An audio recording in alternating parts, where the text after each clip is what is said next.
Dear brethren, our topic for today, as you can see, is people's burnt offerings of the millennium. Let me start by asking and answering this question. Why have I chosen this particular topic? First of all, because it belongs to the future. Usually we talk about things that have already happened, sometimes way back in the past, but today I would like to take you and myself into the future, something that is still ahead of us. But there's also another reason why I have chosen this particular topic, and that is because it pertains to all non-spirit begotten ones, and that includes us. Each and every one of us is included in that picture, so we will see ourselves in the things I'm going to talk about today. In the type, Leviticus chapters 1 through 7 treats of sacrifices offered by the people after some things had already taken place in the type. Here they are. First, the tabernacle had been put up, the Aaronic priesthood had been anointed and installed in office, the sacrifices of the Day of Atonement had been offered, and the Levites had been installed in office as assistants to the priests. These four things had already taken place in the type before people came with their offerings. I think that's important to remember, to realize that, and to bear it in mind. Accordingly, in the antitype, these sacrifices are offered after the same four things take place. So after the tabernacle is put up in its most holy, in its holy, and in its court, but not in its camp yet, which though already started, will be erected, will be put up during the millennium, when mankind is offering the sacrifices of Leviticus chapters 1 through 7. The court is in blue because the court, I would like to say something about that court, because the court represents the great company and the worthies. The latter, I mean the worthies, raised from the dead as perfect humans and as representatives on earth of the invisible Christ class in glory. So we can easily see from this introduction to our topic that one element only is not ready yet, is not in place yet, and that is the Levites have not been installed in office as assistants to the priest. I mean part of the Levites, because the great company has already been glorified and is already in heaven as spiritual beings, but the worthies are still in the grave, and that's why people cannot start. Mankind, people of the world, cannot start coming with our sacrifices. We are still waiting for the worthies to return from their tombs, and along with the great company to start their work, their service as Levites in that temple, as representatives on earth of the Christ class, which, because of being invisible, cannot deal directly with mankind. So these are the things we should bear in mind to begin with, to understand the topic I'm going to talk about today.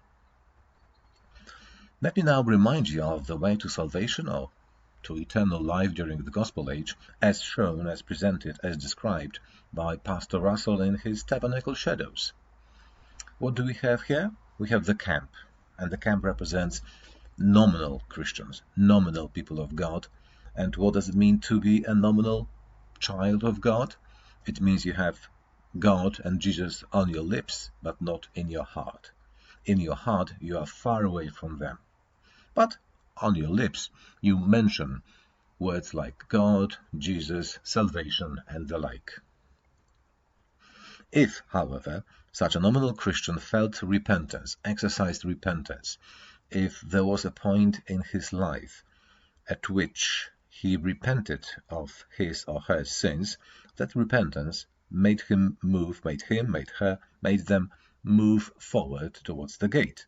But the gate was closed, because the gate is Jesus, and in order to pass through the gate, such a repentant sinner had to exercise faith in Jesus.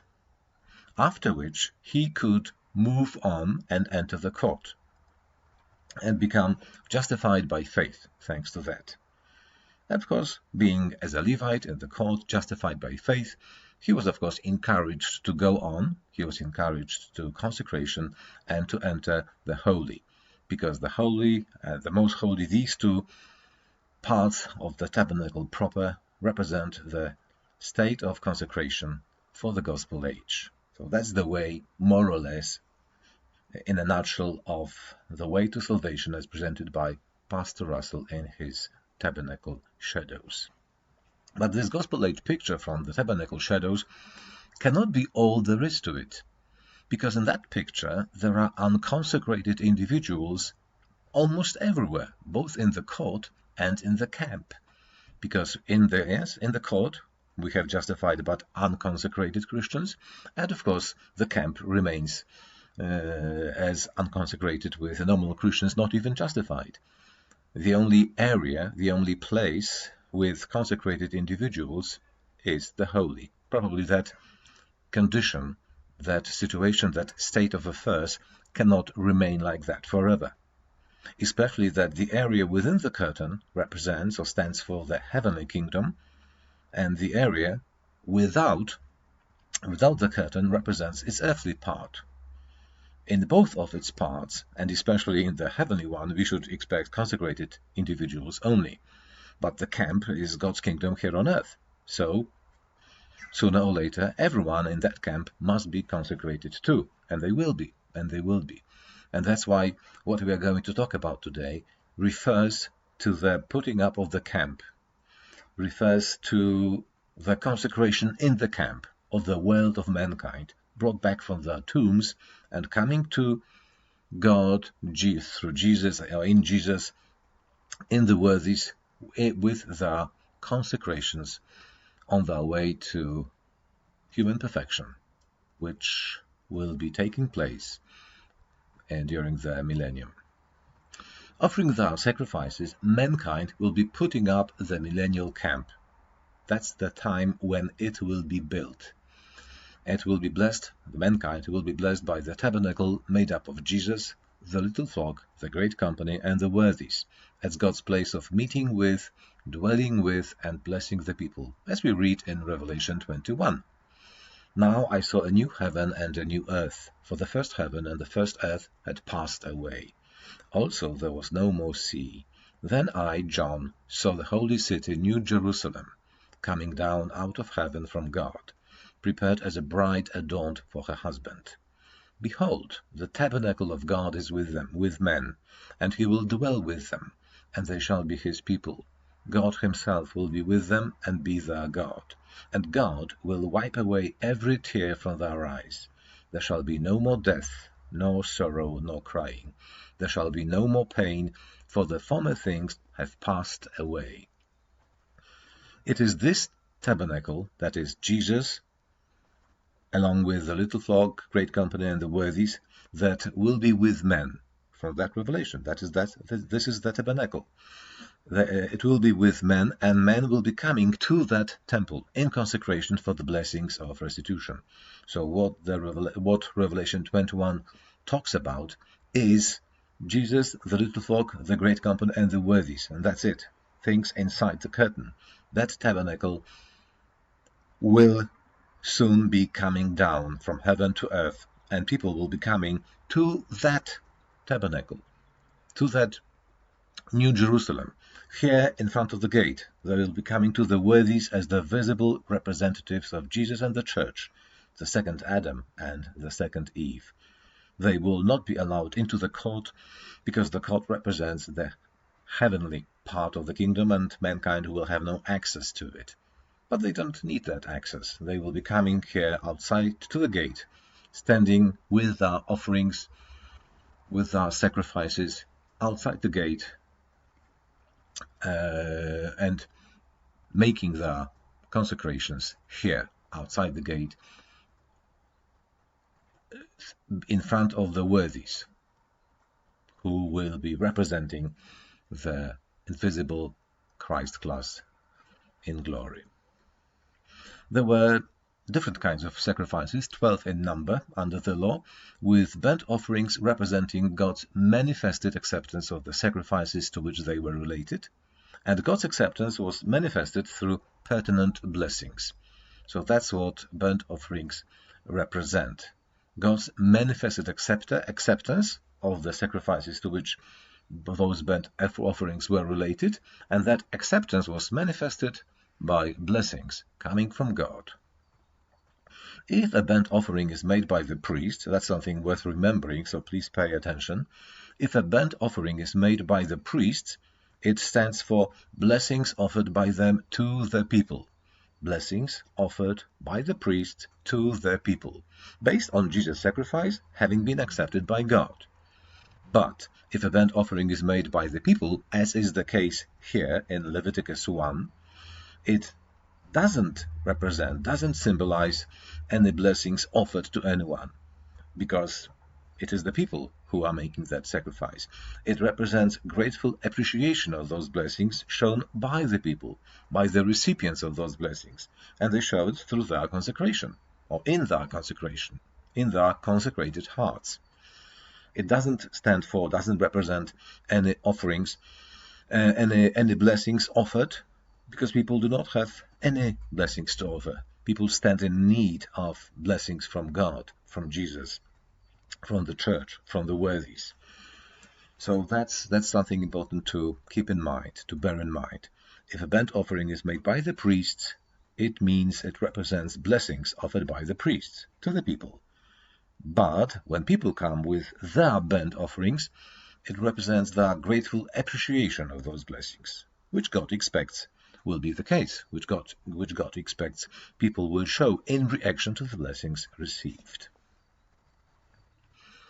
So let's proceed to chapter 1 of Leviticus, people's burnt offerings. Depending on the kind of sacrifice and on how rich a Jew was, the sacrifice could be bullock, sheep or goat, turtle dove or pigeon, and it represents varying levels of perfection or imperfection of mankind at the beginning of the millennium, with everyone expected to offer all they are able to give, all they are able to offer, their human all, or their consecration will not be accepted.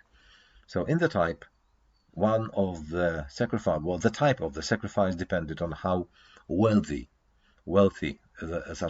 such a Jew coming with that sacrifice was. The richer he was, the more expensive, the more valuable sacrifice he could bring. Even if one should start their offering from a bird, the cheapest sacrifice, they will be expected to move up towards the bullock and reach this level by the end of the millennium. The reason why will be coming soon. Verse number 3. If this offering be a burnt sacrifice of the herd, let him offer a male without blemish, and that stands for bullock. He shall offer it of his own voluntary will at the door of the tabernacle of the congregation before the Lord. Before the Lord means outside the gate, as we said, and we can see in the picture to the left, outside the gate to the Levites. Yes, the sacrifice will be presented to the Levites, who will take it from such a sacrificer. A bullock points to human perfection of the sacrificer. Its being male emphasizes the strength of character of such a human being. So human perfection, a bullock, we know that from the tabernacle shadows, that a bullock represents just that. The first to come with such an offering will be the worthies, of course, because they will be raised at the beginning of the millennium as perfect humans, and they will continue their consecration from this life. So from day one, after they leave their graves, they will be perfect and consecrated. Perfect humans consecrated to do God's will. Bullocks. By the end of the millennium, all the sheep will be expected to do so, and they will do so, but not the goats. Not the goats. Let's read Psalm 51. Then shalt thou be pleased with the sacrifices of righteousness, with burnt offering and whole burnt offering. Then shall they offer bullocks upon thine altar. A male of the herd, that is, a bullock, does refer to the offerings of the Day of Atonement, but that bullock does not represent Jesus. Why not?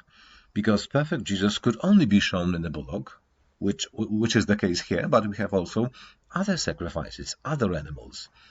So Jesus could not be even though Jesus could be shown in a bullock, he could not be shown in a sheep or a bird, as is the case here. So we can see that those animals, the three kinds of animals shown here in the type, cannot refer to Jesus, because only a bullock fits the case, but not the other two animals. So all of them must represent Jesus, but from a special, another point of view, a specific point of view, not Jesus as such. And that's another thing worth remembering, worth seeing and bearing in mind. So the animal sacrifice is Jesus. Okay, but Jesus as seen by one's thankful appreciation of the blessings of restitution, manifesting God's acceptance of Jesus' sacrifice. So this animal sacrifice is Jesus as seen by people, in the appreciation of the blessings received. In other words, the animal sacrifice is Jesus filtered down. I would say down because this filtering will always be towards the ground. It will always low. I think even the worthies, when they leave the graves as perfect human beings, will not fully appreciate what Jesus did for them and for the rest of the world, because even though they will be perfect, they will not return from their graves with disinterested charity love. So if you don't, that's what I think. If you do not have this disinterested charity love developed, is agape love developed in you, I don't think you can appreciate somebody with that kind of love in their heart. But that's something to be seen in the future. But that's what I think about the worthies. They will appreciate it, but maybe not to the extent it could be appreciated. That's why I say that this animal sacrifice is filtered down, and even the worthies will filter it down a little, just one inch down. Filtered down by the restitutionist's thankful appreciation of the blessings coming to him from Jesus' sacrifice. So this animal sacrifice is Jesus, filtered by the restitutionist's thankful appreciation. Or, to make it even simpler, it is his thankful appreciation of the blessings. And now, if we see that the animal represents Jesus filtered down to someone's thankful appreciation of the blessings thanks to his sacrifice, we can see why there may be different kinds of animals representing that thankful appreciation, because that thankful appreciation will not be the same. It will vary from one person to another person, depending on how perfect or how imperfect they will be then in the millennium. And that, yes, so that depends on the amount of perfection or imperfection of each individual in the millennium, coming in consecration to Jesus and the church, of course, in the worthies. As we said, mankind will not be coming directly to Jesus and the church.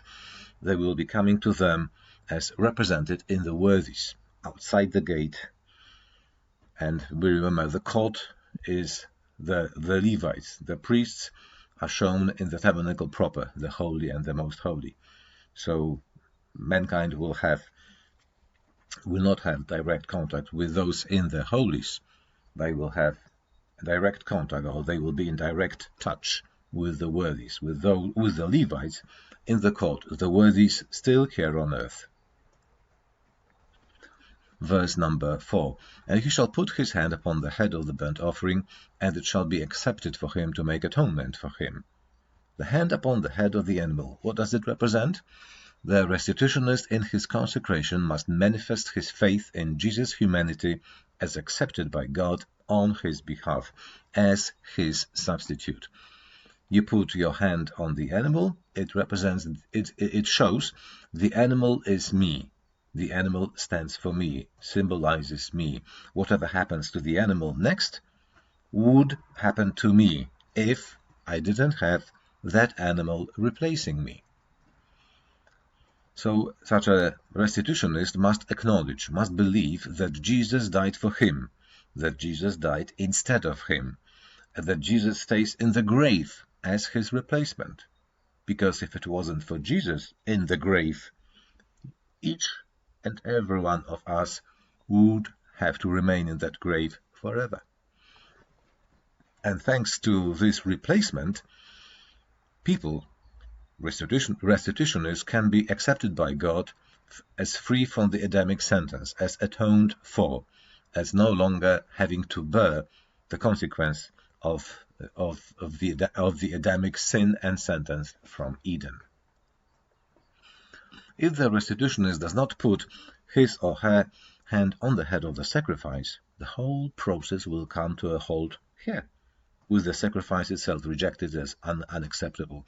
So we see all the verses we are going to describe describe the process of teaching the world of mankind about Jesus and showing what their reaction to those teachings should be. If it is not what God instructs it to be, their sacrifice, even if started well, will be stopped, will come to a halt at any point at which their behavior, their conduct, will not fit the description, the instruction. Number 5. And he, meaning the priest, shall kill the bullock before the Lord, and the priest Aaron's sons shall bring the blood, and sprinkle the blood round about upon the altar. Killing the sacrifice, the bullock, the sheep, or the bird, stands for making the offerer understand, or the offerer understanding, the need for Jesus' death for their salvation. So, in other words, it means preaching the truth on the ransom. The priest will do it, yes? The offerer killed the sacrifice through the priest, not personally, because the killing took place in the court, where only priests and Levites were allowed.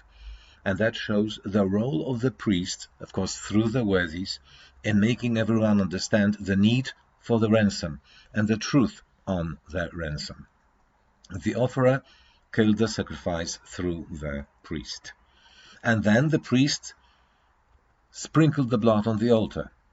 And that shows that the priest, through the worthies, again, the worthies, their role is very, very important, will be very important then, the priest see and acknowledge the offerer's appreciation of Jesus' blood in making the altar, and the altar stands for the humanity of the Christ class as a whole, acceptable to God.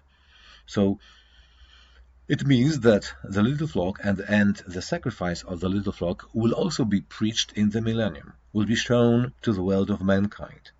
And once the world of mankind understands the altar, the humanity of the Christ class as a whole, both Jesus and the little flock, then the priest will confirm it, and they will accept it.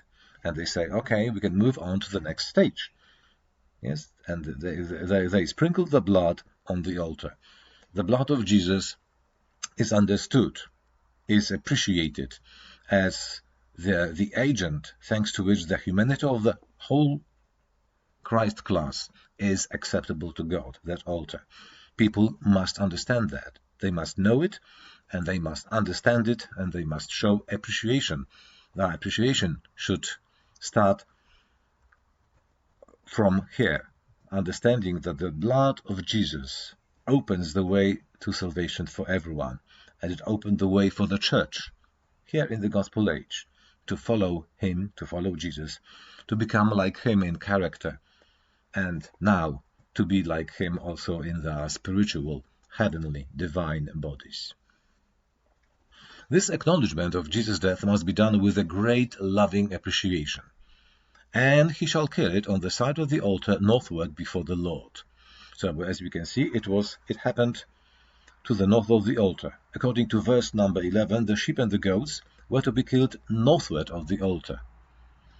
So, the other burnt offerings must have been killed there too, northward of the altar before the Lord. Let's pause here for a while and spend some time on the meaning of the north. The north puts emphasis on love, whereas the south puts emphasis on knowledge.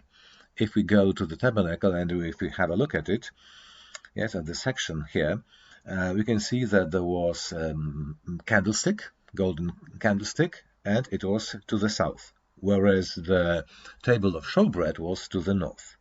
We know that the candlestick with its light represents the truth for the mind, for our brains, our knowledge, whereas the tables on the table of showbread represent food for the heart, ethical truths.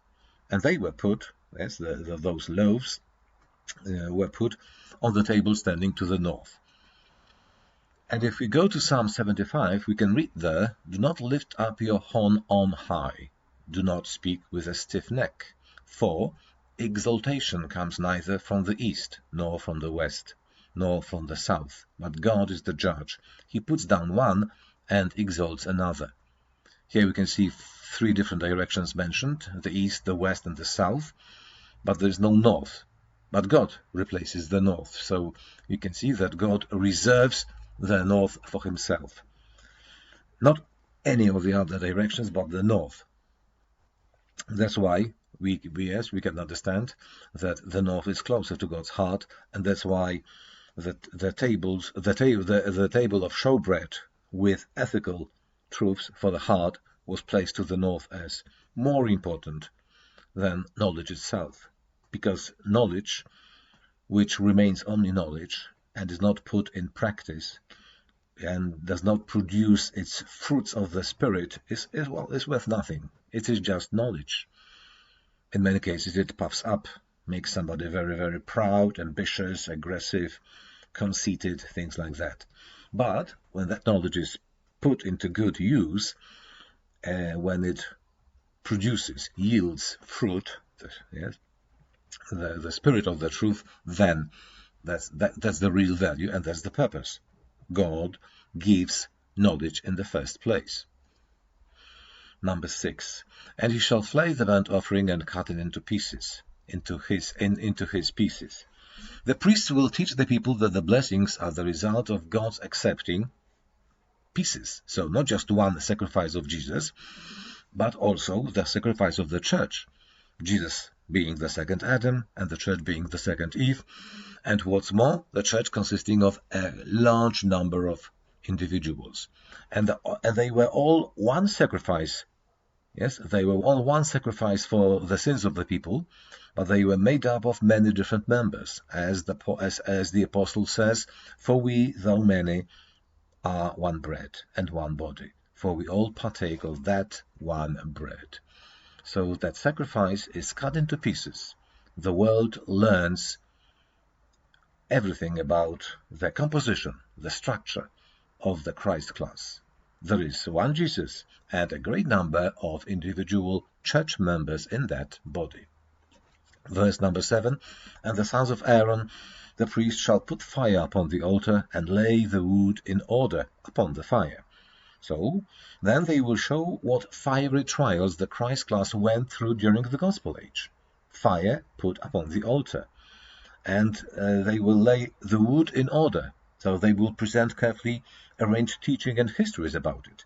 And they will put it in order upon the fire to show what the trials and experiences were, how they went through those trials and experiences, and what results they achieved, what fruit they brought. Number 8, and the priest Aaron's sons shall lay the parts, the head, and the fat in order upon the wood that is on the fire, which is upon the altar. So next the priest will show the relationship among the individual body members. Individual body members as such, without Jesus, without the head, but also between them as such and the head, with special emphasis on the fat. So please note, they shall lay the parts, church members, little flock members. The head is mentioned separately, Jesus, and also the fat is mentioned separately.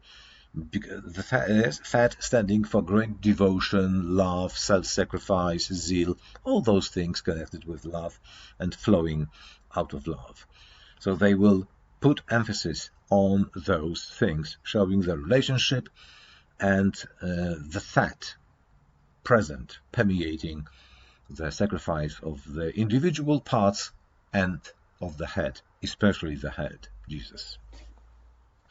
But his inwards and his legs shall he wash in water, and the priest shall burn all on the altar, to be a burnt sacrifice, an offering made by fire, of a sweet savour unto the Lord. The priest there will also prove that the whole Christ class has been cleansed by the truth, both their inwards, their intentions, their heart, and their legs, their conduct.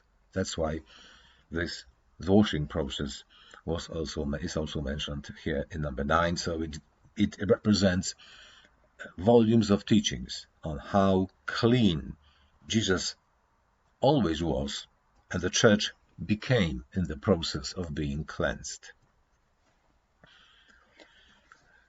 When manifested, such a thankful appreciation on the part of restitutioners of God's millennial blessings flowing from the sacrifice of the Christ class will be a sweet savour unto the Lord. And of course, in this, those offering bullocks will lead the way, will show the way, will set an example for others to follow, to show that kind of appreciation. And when they show that, yes, it will be, God will be pleased. It will be a sweet savour.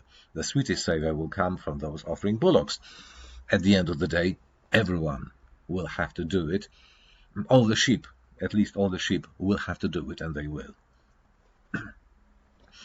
The next 4 verses, from 10 through 13, contain instructions for those offering a sheep or a goat, and they are exactly the same as for the bullock, typing thankful appreciation of those halfway up to full perfection. Whether that perfection will be initially in them when they leave their tombs as the worthy, not as the worthies, when they leave their tomb as representatives of mankind who went down into the grave 50% perfect and 50% imperfect, halfway up to full perfection, or whether they will get to that point after making some progress on the highway of holiness. We are not going to go into detail here because the instructions are exactly the same. So if somebody wants to go through them again, let them go back to what I have said so far and apply it again, reapply it now to the goat and to the sheep. So let's move on to the last verses, 14 through 17, describing those bringing a fowl, a bird, and they represent very imperfect restitutioners who have very little to offer in consecration, and as a result they show minimal appreciation of the millennial blessings. Very, very little indeed. That little might start from the reaction to the news of the gospel that Jesus died for them, by saying they can react to it by saying, so what? Jesus died for me, so what? People are born and people die. People come and people go. So did Jesus, so what? That could be the initial reaction. So a lot of work. But even those represented in the birds, in the fowls, will be expected to offer their little all. Even if it should be just a turtle dove or a pigeon, just a minimal, very, very little appreciation or understanding. Because of their extreme imperfection, they will be treated quite differently from the bigger animals, and that shows God's condescending love. Because if God treated them in the same way, He's going to treat those offering bullocks or goats. That would be tantamount to their being destroyed, because they wouldn't even move in the right direction, wouldn't even start moving in the right direction. So, as we will see in a minute, God is going to deal in a completely different way with them, in a very special way, because the birds were to be offered quite differently from the bullocks, sheep and goats. So let's have a look. And if the burnt sacrifice for his offering to the Lord be of fowls, then he shall bring his offering of turtle doves or of young pigeons. And the priest shall bring it unto the altar, and wring off his head, and burn it on the altar, and the blood thereof shall be wrung out at the side of the altar. even the most imperfect ones, must understand and must recognize the death of Jesus. That's why the bird's head was to be wrung off. The bird was to die, because it is the only way of their redemption and of their being accepted by God. And even those imperfect ones, the imperfect ones, must understand that Jesus had to die for them. They must recognize his death for them as necessary and as the only way for them to live on, to live forever. So the priest wrings off the bird's head, kills the bird, exactly in the same way as was the case with the bullock and the sheep. The priests teach the very imperfect about the need for Jesus' death for them. But they, as we shall see in a minute, have huge problems understanding it. And they have huge problems showing accordant appreciation, accordant thankfulness. How can they, if they are so imperfect? And the blood thereof shall be wrung out at the side of the altar. Only after the imperfect offerer shows at least partial understanding and at least partial appreciation of Jesus' sacrifice will the priest attest, recognize, confirm that he recognizes the sacrifice of Jesus and that of the little flock as acceptable to God because of Jesus' merit. Because the blood was also to be wrung, but this time at the side of the altar. Let's compare it with what happened before. Please note that priest wrings the blood out at the side of the altar in this case, not round about upon the altar, yes, which you can see now on the left, as was the case with the bullock and the sheep, which is yet another manifestation of this partial appreciation, partial recognition, and partial thankfulness for Jesus' blood and the sacrifice of the little flock on the part of this imperfect bird class. That's why in the type, the blood does not go upon the altar, but at the side of the altar, meaning this is something lower in quality. It is something secondary. Because they have a lot of lacks, a lot of shortcomings, this bird class, in their understanding of the truth, and they have loads of errors in their minds, which they learned in this life and which stuck to them, but they were never taken in. They linger on undigested, causing nausea and giving off bad smells, as error always does. What will the millennial priesthood do with all that?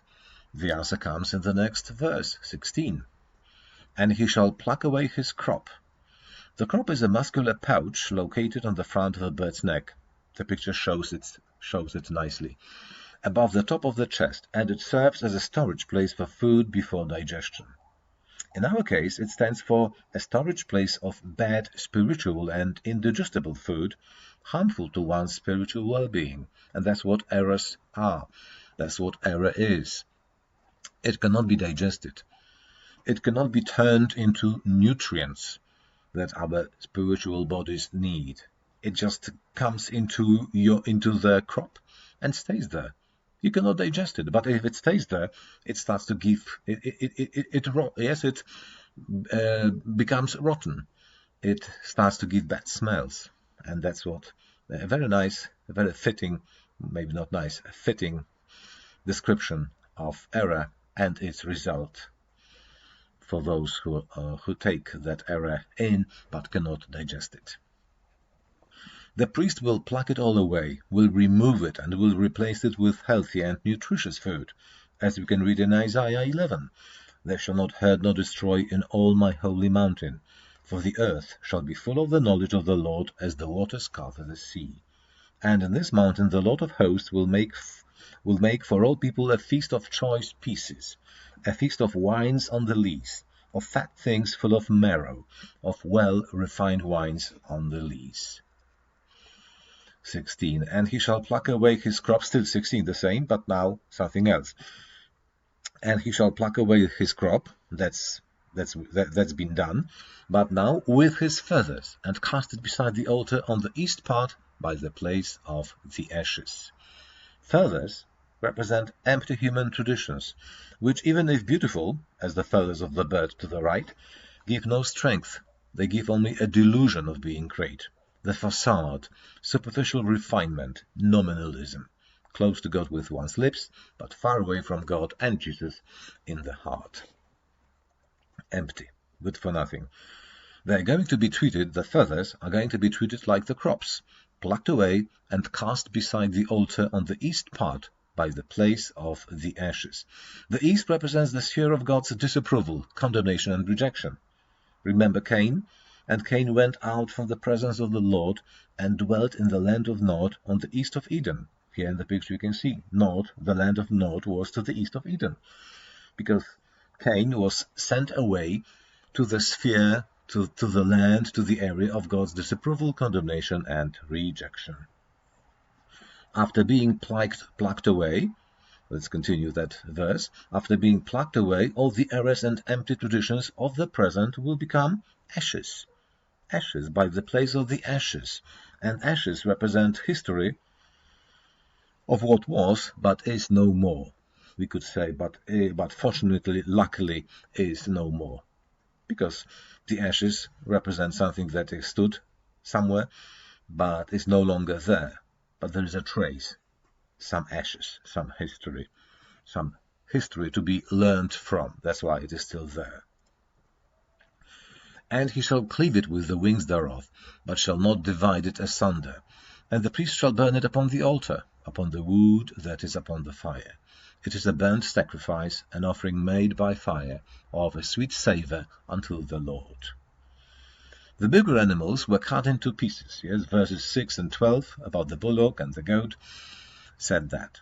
And that represents teachings about the sin offerings of the gospel age, cutting those bigger animals into pieces. So, for example, teachings about Jesus' merit imputed to the little flock by faith, not given to them, but just imputed to them.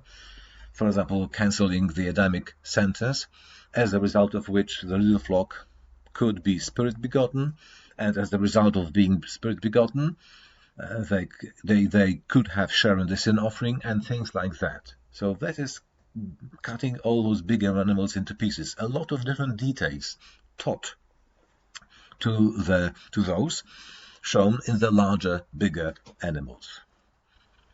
But here, with the birds, only the wings are cleaved or split, without being separated from the body. Not even the wings were separated from the body. And of course with no pieces orderly arranged, because there were no pieces. The birds are not cut into pieces. So, and that goes to show what? God is not going to show the relationship between the individual body members, as he did with the bullock and the goat, and between the individual body members as such on the one hand and the head, Jesus, on the other hand. No such relationship, no such details, because that they would be too difficult, too much. They probably would put off those the bird restitutionists from doing anything, from making any reaction expected of them by God. So a huge simplification of things in order to make the truth clear enough to the restitutionists shown in the bird class. Due to much imperfection and due to very little Christ-likeness, the bird restitutionists are unable to properly understand the truth about Jesus, what Jesus did for them. They are unable to see its beauty, and accordingly, they are unable to show much appreciation, sufficient appreciation of his sacrifice. Still, they will be expected to offer what little they have as a sweet savour unto the Lord, who shall be pleased to accept every little act of consecration. So still, even though it is just a bird and treated completely in a different way, it will still be a sweet savour, because God will be happy to accept whatever little they have. It being the only way of starting to return to what had been lost by Adam and saved by Jesus. And the last slide is food for thought. What or who do we think we will be at the beginning of the new covenant's inauguration? We know that the worthies who develop just and righteous characters in this life will all be bullocks from day one, from the moment they leave the graves. We can read in Hebrew that was scriptures about that class there, about the better resurrection, and about their righteous characters. But what about us? Will we be goats, sheep, birds, or something in between? We have only 3 different categories shown in the type, but we can easily imagine that there will be also some animals in between. For example, talking about birds, we might imagine birds like turtle doves or pigeons, but also birds like storks, a little bigger. Yeah, so it will be halfway between a bird and a sheep. And maybe we could also imagine animals a little bigger than a goat or a sheep, halfway between them and the bullock. So because people will be progressing not only according to the 3 lanes, so to say, shown in the type, but they will progress gradually, and they will be shown in the different kinds of animals. The question is, when we return from the graves, we, the Lord's people, when we return from our graves, or when we will be fortunate enough to enter the kingdom, the new covenant, without going into the grave, what condition, what stage, what stage of perfection, imperfection we will be at that time? Which animal will fit us? Let's hope that it will be at least a sheep or a goat, and we will start from there up to full perfection to become bullocks. Maybe not at the end of the millennium, but as soon as possible. And that's my wish for all of us. Thank you for your attention, and may God add His blessings.